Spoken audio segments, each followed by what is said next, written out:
پیشن گوئی پر فخر سے کہتے ہوئے اپنے قدم تیزی سے ارزال کے قدموں سے ملائے ہوئی تھی۔ بتایا تو ہے کہ نور فاطمہ کی رخصتی ہے اس لیے۔ ارزال پاشا کی بات پر یشلا نے اپنے ہونٹوں کو کاٹتے ہوئے اپنے نازک انگلیوں کو ایک دوسرے میں پیوست کیا تھا۔ کوئی پریشانی ہے کیا؟ ارزال نے روکتے ہوئے اپنا رخ یشلا کی طرف کیا تھا جس کے چہرے پر پریشانی صاف تھی۔ نہیں، وہ دراصل یشلا کو سمجھ نہیں آ رہی تھی کہ وہ کیسے بتائے کہ روش حمید کو جب اس کے جاب چھوڑنے کا پتہ چلے گا تو وہ لازمی کوئی ری ایکشن دے گا، اور روش حمید کے غصے سے وہ اچھی طرح سے واقف تھی۔ یشلا کے چہرے کے بدلتے رنگ کو دیکھ کر ارزال پاشا نے ایک گہری سانس لی اور وہ ایک سیکنڈ میں فیصلہ کر گیا تھا کہ یشلا کو یہاں چھوڑ کر نہیں جائے گا۔ اگر آپ روش حمید کی وجہ سے پریشان ہیں تو میرے ساتھ چلے گا۔ 2 دن کی بات ہے، پھر آپ میرے ساتھ ہی شہر آ جائے گا۔ ارزال پاشا کا چہرہ ہر قسم کے تاثرات سے پاک تھا۔ میں اور آپ کے گاؤں، لوگ کیا کہیں گے میں کون ہوں؟ یشلا کے لہجے کی ایک انجان سا خوف تھا۔ اس کی آنکھیں بتا رہی تھی وہ ساتھ رہنا بھی چاہتی ہے لیکن لوگوں کی باتیں بھی برداشت نہیں کر سکتے۔ ہم مہمان نواز خاندان سے تعلق رکھنے والے اور ایک آپ ہی نہیں آ رہی، شہر سے اور بھی بہت سے لوگ ہیں جو شہر سے آ رہے ہیں، اسی لیے آپ اس بات پر پریشان نہ ہو کہ لوگ کیا کہیں گے۔ لوگ تو تب بھی خاموش نہیں ہوتے جب بندے کو 4 کندھوں پر لے کر جایا جاتا ہے۔ ارزال کی بات پر یشلا نے سانس اندر کی طرف کھینچا تھا۔ بڑی بڑی سی آنکھوں میں ایک پل کے لیے نمی آئی تھی، اور وہ اس وقت کو کیسے بھول سکتی تھی جب اس کے ماں باپ کا جنازہ لوگ لے کر جا رہے تھے، لیکن اس کے کردار پر بات کرنے سے بھی باز نہیں آ رہے تھے۔ یشلا کی آنکھوں میں آئی نمی کو دیکھتے ارزال نے اپنی نظریں اس نازک وجود کے چہرے سے ہٹائی تھی اور جانے کے لیے قدم اٹھائے تھے کہ اپنے دل کے ہاتھوں مجبور ہو کر پلٹ کر یشلا کی طرف دیکھا جو اسی پوزیشن میں کھڑی تھی۔ اور ہاں، میرے ہوتے ہوئے آپ لوگوں کی پرواہ کرنا چھوڑ دیں، جب تک میں زندہ ہوں آپ پر کوئی انگلی بھی نہیں اٹھا سکتا۔ گھمیر لہجے میں کہتے ارزال پاشا لمبے لمبے ٹک بھرتا ہوا اندر چلا گیا اور یشلا وہیں بے جان وجود کے ساتھ زمین پر ڈھہ گئی تھی۔ آج کتنے سالوں بعد کسی نے اسے کہا تھا کہ وہ اس کے ساتھ زندگی کے گزارے 4 سال وہ پل پل خود کو اکیلا محسوس کرتی آ رہی تھی، خود کو دنیا کے سامنے مضبوط ظاہر کرتے ہوئے۔ آج کسی نے ایک ٹوٹی ہوئی بکھری ہوئی یشلا شاہ کو اپنے لفظوں سے سہارا دیا تھا، اور وہ جانتی تھی یہ صرف الفاظ ہی نہیں تھے، اور آج کے بعد اس پر واجب ہو گیا تھا کہ ارزال پاشا کو اپنا مسیحا مانے، جس کی موجودگی ہی نہیں اس کے ہر لفظ اس کے اندر ہمت پیدا کرتے ہیں، جینے کی خواہش پیدا کرتے ہیں۔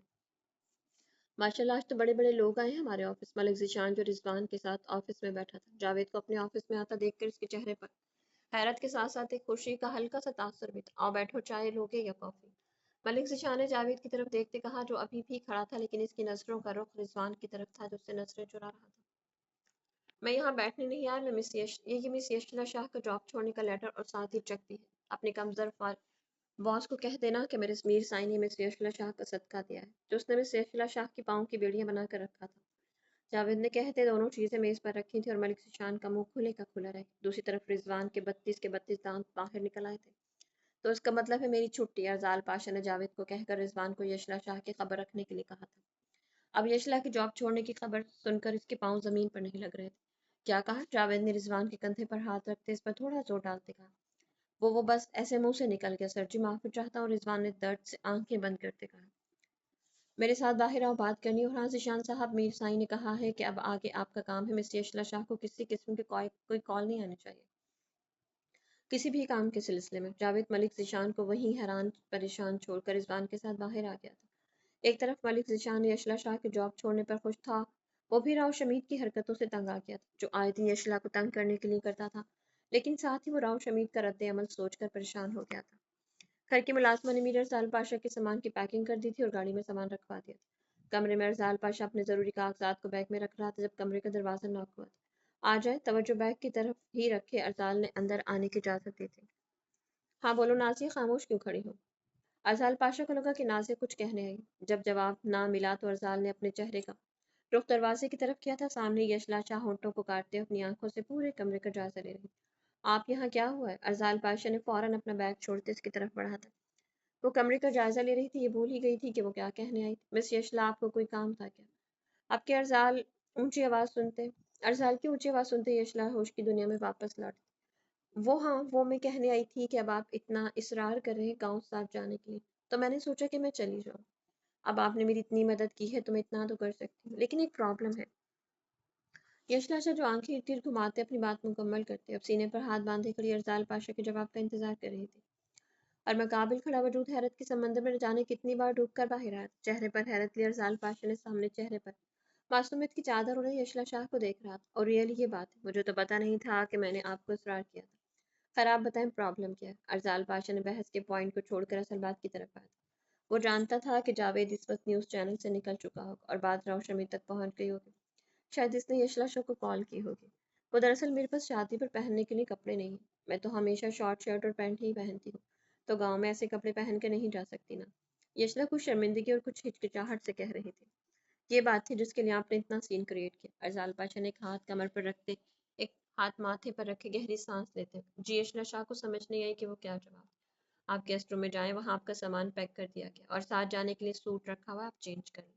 میر ارسال پاشا نے ایک نظر یشلا کو دیکھا جو راؤ شمید کے دیے ہوئے سوٹ میں ابھی تک تھی۔ اس نے کہتے ہوئے اپنا رخ دوبارہ بیگ کی طرف کر لیا اور یشلا شاہ حیرت میں ڈوبی گیسٹ روم کی طرف چلی گئی تھی۔ کمرے میں آتے اس نے بیڈ پر سفید گلابی رنگ کی فراک کے ساتھ کالی رنگ کی اونچی ہیل والی جوتی پڑی دیکھی تھی۔ میرا سائز کیسے پتہ چلا مسٹر پاشا کو؟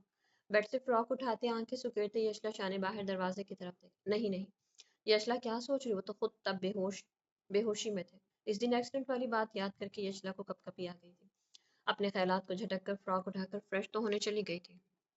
گاڑی میں مکمل خاموشی تھی، چھائی ہوئی تھی۔ میر ارزال پاشا کی گاڑی کے پیچھے اس کی سیکیورٹی کی گاڑی آ رہی تھی، جیسے یشلا بار بار سائڈ مرر سے دیکھ رہی تھی۔ وہ میری سیکیورٹی کی گاڑی ہے، بے فکر ہے۔ میر ارسال پاشا نے گاڑی ڈرائیو کرتے ہوئے سرسری سی نظر یشلا شاہ پر ڈالی جو دل کو چھو لینے کی حد تک پیاری لگ رہی تھی، اور میر ارسال پاشا اسی وجہ سے یشلا کو دیکھنے سے گزریز کر رہا تھا۔ او اچھا، ارزال کی بات سن کر یشلا کی جان میں جان آئی تھی۔ ویسے آپ سے ایک بات پوچھ سکتی ہوں؟ یشلا شاہ جو اپنی فراک کی پرفیکٹ فٹنگ کو دیکھ کر رہ نہیں پائی، اسے یہ بات ہضم نہیں ہو رہی تھی کہ میر ارسال پاشا کو اس کے سائز کا کیسے پتہ چلا۔ جی پوچھے، میں سن رہا ہوں، لہجے میں نرمی کے ساتھ پیار کا احساس محسوس کرتے یشلا نے اپنی مسکراہٹ دبائی تھی۔ وہ آپ کو یہ کپڑے مطلب کہ میرا؟ یشلا کو سمجھ نہیں آ رہی تھی کہ بات کیسے کرے۔ جب اس کی بات کاٹتے ارسال پاشا بول پڑا، آپ کے سائز کا مجھے کیسے پتا چلا؟ یہی پوچھنا چاہ رہی ہیں نا آپ؟ تو میں نے اپنی بوتیک والے کو کہا تھا کہ 15 سے 16 سال کی بچی کے کپڑے بھیج دو، تو اس نے بھیج دیے تھے۔ آپ کلیئر؟ ارزال پاشا نے بات کرتے ہوئے ایک بار پھر یشلا کی طرف دیکھا، جس کی آنکھیں 15 16 سال کی بچی کا سن کر پھیل گئی تھی۔ میں بچی نہیں ہوں اور نہ ہی 15 16 سال کی ہوں، لفظوں کو چبا چبا کر کہتے ہوئے یشلا شاہ نے جیسے اپنے چھوٹے چھوٹے ہاتھوں کے غصے سے مٹھی بند کی۔ ارزال پاشا کی ہنسی بے اختیار نکل پڑی تھی، جیسے بڑی مشکل سے وہ اپنے منہ پر ہاتھ رکھتے ہوئے اپنا چہرہ ونڈو کی طرف لے گیا تھا۔ آپ میرا مذاق اڑا رہے؟ ارزال پاشا کی ہنسی چھپانے کے باوجود یشلا سب دیکھ چکی تھی۔ بالکل بھی نہیں، لہجہ ایک دم سیریس کرتے ارزال پاشا نے کہا تھا، اور اسی نوک جھونک میں کب شہر سے گاؤں تک کا سفر طے ہوا۔ ارزال پاشا کو احساس تک نہیں ہوا تھا، آج پہلی بار اسے سفر سے اکتاہٹ نے محسوس نہیں ہوئی تھی۔ وہ دونوں اپنے اپنے جذبات سے بے خبر اس وقت کو جی بھر کر جی رہے تھے۔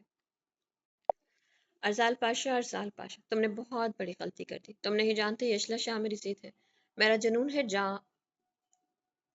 جس کے لیے میں کچھ بھی کر سکتا ہوں۔ تمہیں مارنے میں دیر نہیں لگاؤں گا، چاہے مجھے اس کے لیے کچھ بھی کرنا پڑے۔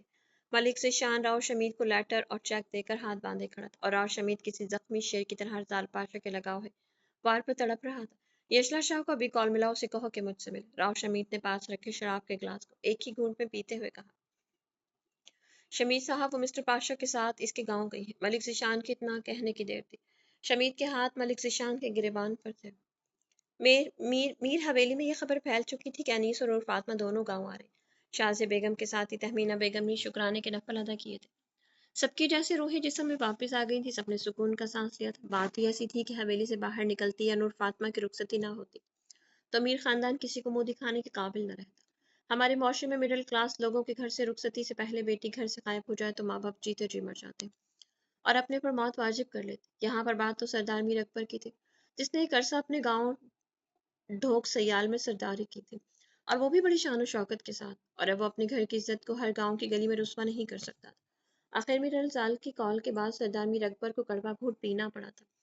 میرا بس چلتا تو نور فاطمہ کو یہاں گاؤں میں رخصتی سے پہلے دفن کر دیتا، لیکن میں ارزال کے آگے مجبور ہوں۔ اس نے اس گاؤں کو جتنی ترقی دی ہے اور اس کے کاموں کی ہی وجہ سے آج ہر شخص ہمیں عزت کی نگاہ سے دیکھتا ہے۔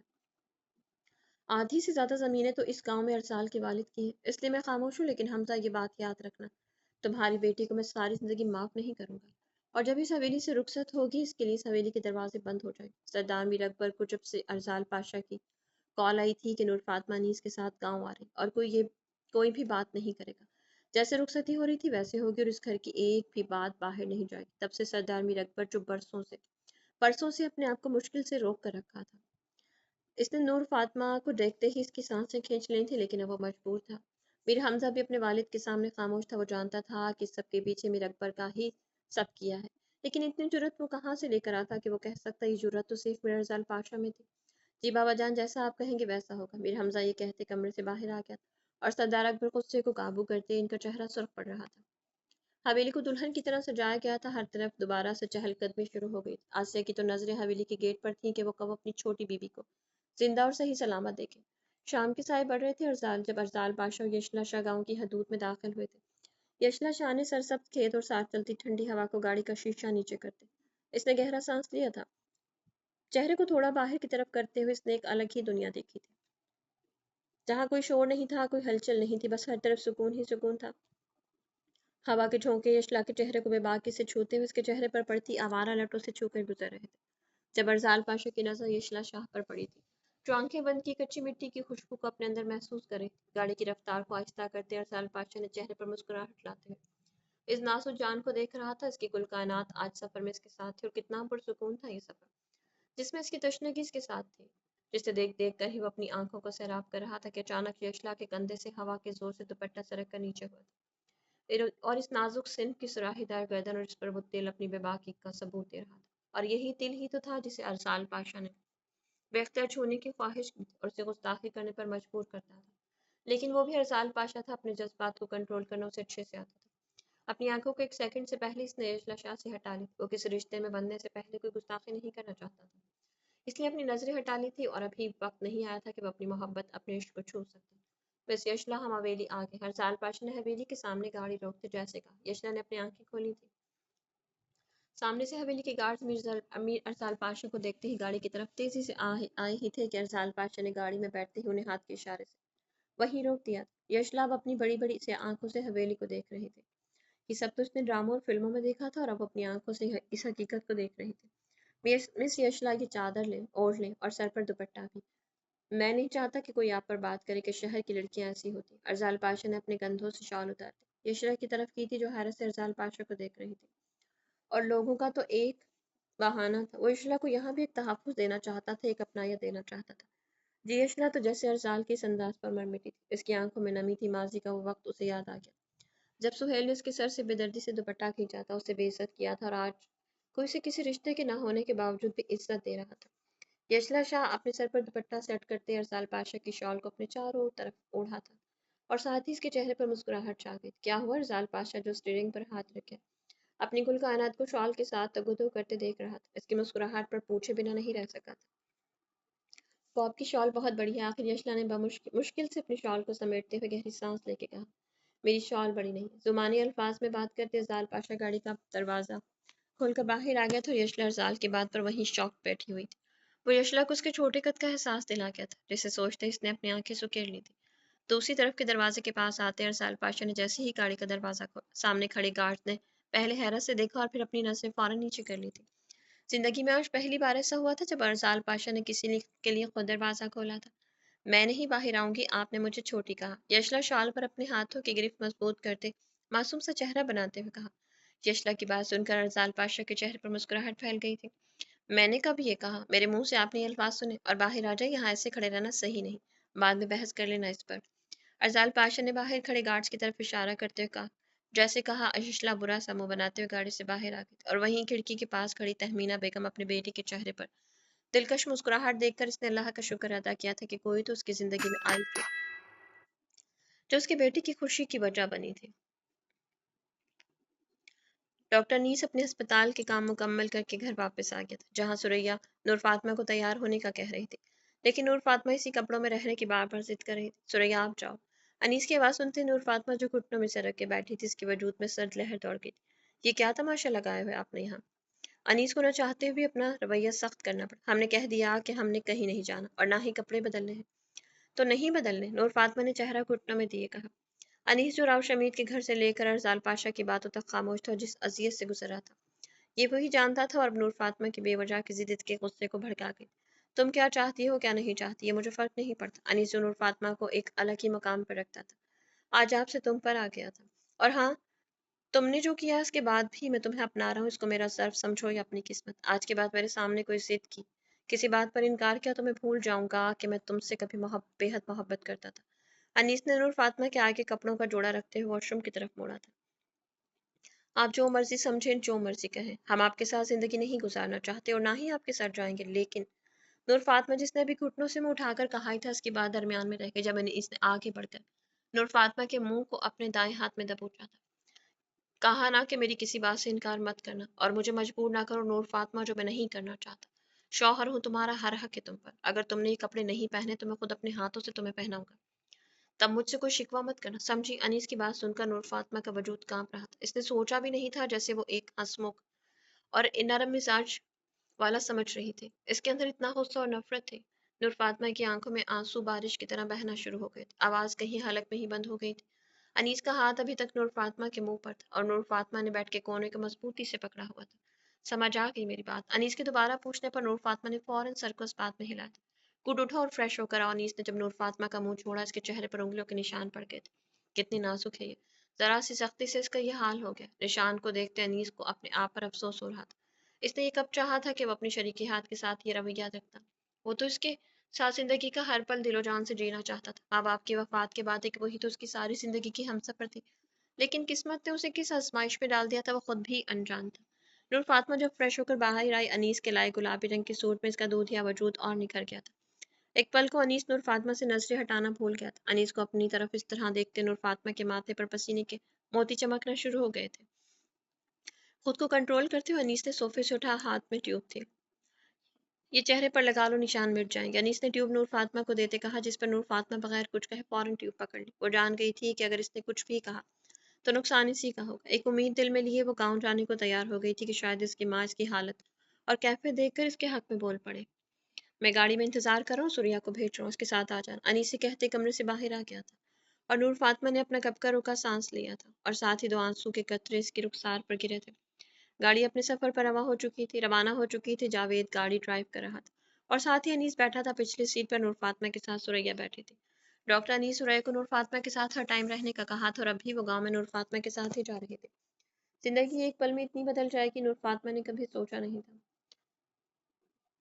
وہ جو خواب دیکھتی رہی، اس خوابوں کا حقدار بدل جائے گا اور اس حقیقت کو تسلیم نہیں کر پا رہی تھی۔ آج انیس کا اسے اپنا حق جتانا، اس پر سختی کرنا نور فاطمہ کو بہت کچھ باور کروا چکا تھا۔ کاش میری محبت کی تشنگی میر سائیں کے پاس جا کر پوری ہوتی، کاش میں ان کے قدموں کی خاک بن کر ساری زندگی گزار دیتی۔ مجھ سے یہ ناانصافی نہیں ہوگی، میں خود کو ختم کر لوں گی، لیکن اپنے وجود کو ڈاکٹر انیس کو نہیں دوں گی، وہ اس کا حقدار نہیں ہے۔ میری روح تو میر سائیں کی ہے، میں یہ ظلم نہیں کر سکتی۔